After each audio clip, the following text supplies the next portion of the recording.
আমাকে মেরে আমার এখানে এখানে যে দেখেন দাগ, খামচির দাগ টাগ, হাতে দাগ টাগ, রক্ত বের করে ফেলছিল কালকে প্রথম সিনে। এবং সেইটা যখন মনিটরে এসে আমি যখন দাঁড়াইছিলাম তখন রিঙ্কু ভাইয়া এবং সেলিম ভাইয়া দুজনেই বলতেছিল যে তিশার কি হয়েছে, তোমার সাথে কি কোনো ঝামেলা আছে? আমি এই মুহূর্তে আছি মানিকগঞ্জ ডিরেক্টর রাফাত মজুমদার রিঙ্কু ভাইয়া একটা কাজে আসছি ফিকশনে। এখানে আমার সাথে আছে তানজিন তিশা, সুতিজামান, সেলিম ভাইয়া, মোমেন আন্টি এবং অ্যাক্টর মিটাপি। তো আমি জানি না আসলে গতকালকে আমার প্রথম সিন এবং গতকালকে আমি মানিকগঞ্জ আসি।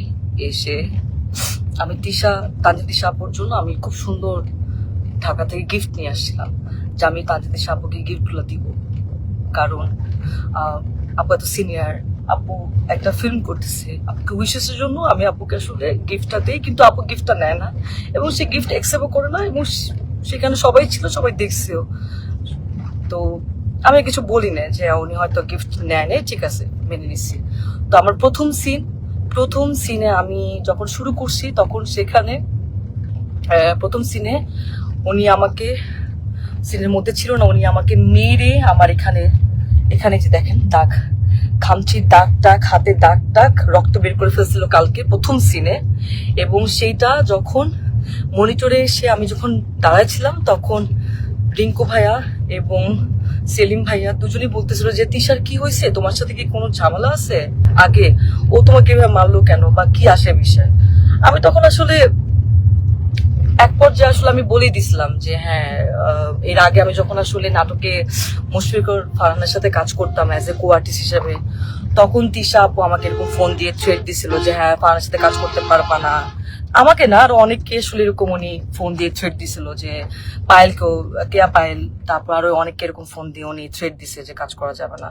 তো আমি তখন বলছিলাম ওই সময়টা যে আপু কেন আমি কাজ করব না, আমি তো আর্টিস্ট, আমি তো সবার সাথে কাজ করব, ফারহান ভাইয়ের সাথে কাজ করব, জোবান ভাইয়ের সাথে কাজ করব, সবার সাথে। ফারহান ভাইয়ের সাথে কেন কাজ করব না, কি সমস্যা কি? তখন আমি বলছি হ্যাঁ আমার ফারহান আমার জামাই হয়। আমি তখন কিছু বলি না, আচ্ছা ঠিক আছে মনে হয় পার্সোনাল ওনাদের ব্যাপার হয়তো। তাও তারপরে এরপরে গিয়ে কিন্তু আমি ফারহানকে জানাইছি ফোন দিয়ে যে ফারহান তিশা আপু কিন্তু আমাকে ফোন দিয়ে এইসব কথাবার্তা বলছে, এইভাবে হলে তো কাজ করতে পারবো না। তো সেটাও তাও 1-2 বছর আগের কথা। যাই হোক, উনি হয়তো ওই ক্ষোভ বা এই রাগ নিয়ে আসে কিনা আই ডোন্ট নো। আজকে আমার সব সিন শেষ, আমি লাস্ট সিন। তো ওই সিনের মধ্যে লেখা ছিল যে আমি গিয়ে তিশাপুকে, সিনের মধ্যে লেখা আছে আমি গিয়ে তিশাপুকে চট দিব এবং চট দেওয়ার পর উনি এখান থেকে চলে যাবে, এটা সিনের মধ্যে লেখা। তো আমি টেকনিক্যালি, আমরা তো আর্টিস্ট, আমরা তো টেকনিক্যালি কিন্তু আসলে আর্টিস্টকে আমরা যদি কেউ কাউকে মারে বা আঘাত করে আমরা কিন্তু খুব সফটলি টেকনিক্যালি সেটা করি। তো আমি তিশা আপুকে খুব আস্তে করে গালের মধ্যে জাস্ট একটু গালে হাত লাগাইছি। উনি চলে যাওয়ার কথা ছিল, কিন্তু উনি চলে না গিয়ে উনি সিনের মধ্যে, ক্যামেরা ওপেন ছিল, ক্যামেরা ওপেনে সিন চলতেছে, মানিকগঞ্জে এখানে অনেক মানুষ ছিল, তারপর ডিওপি ভাই আরো সবাই ছিল, এডিটে সবাই ছিল, উনি ওইখানে আমাকে এমন ভাবে মারছে আমার গালের মধ্যে এত জোরে জোরে মারছে, আমার গাল, আমার চোখ ফুলে গেছে। আর আমি আমি আমি মানে কথা বলতে পারতেছিলাম না, আমার এই জায়গাটা এত জোরে লাগছে, তো আমি নিতে পারি নাই।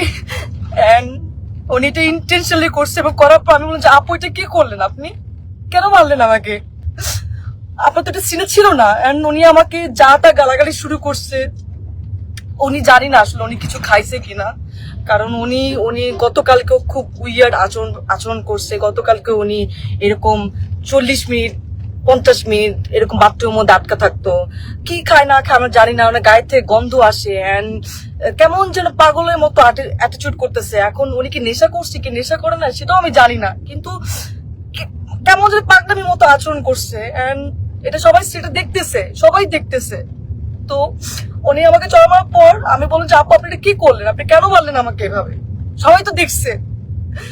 তো উনি আমাকে বলে, আমি পরে ওনাকে বললাম যে আমি কিন্তু অ্যাক্টর সিকিউরিটিকে জানাবো আপু, আপনি যে আমার সাথে এটা করলেন এটা আপনি ঠিক করেন নাই, আপনি আমাকে এভাবে মারতে পারেন না। তো উনি আমাকে বলে যে ও আচ্ছা অ্যাক্টর সিকিউরিটিকে জানাবা, ও ভাইরাল হবা, একটু ভাইরাল হতে চাও। আমি ওনার কথা শুনে অবাক হলাম যে একজন সিনিয়র আর্টিস্ট কিভাবে এই কথাগুলা বলে।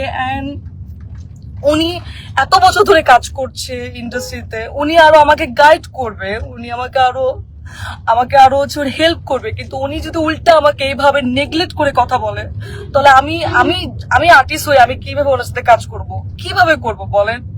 এন্ড ওইখানে সবাই আমাকে মানাতে আসছে, আমি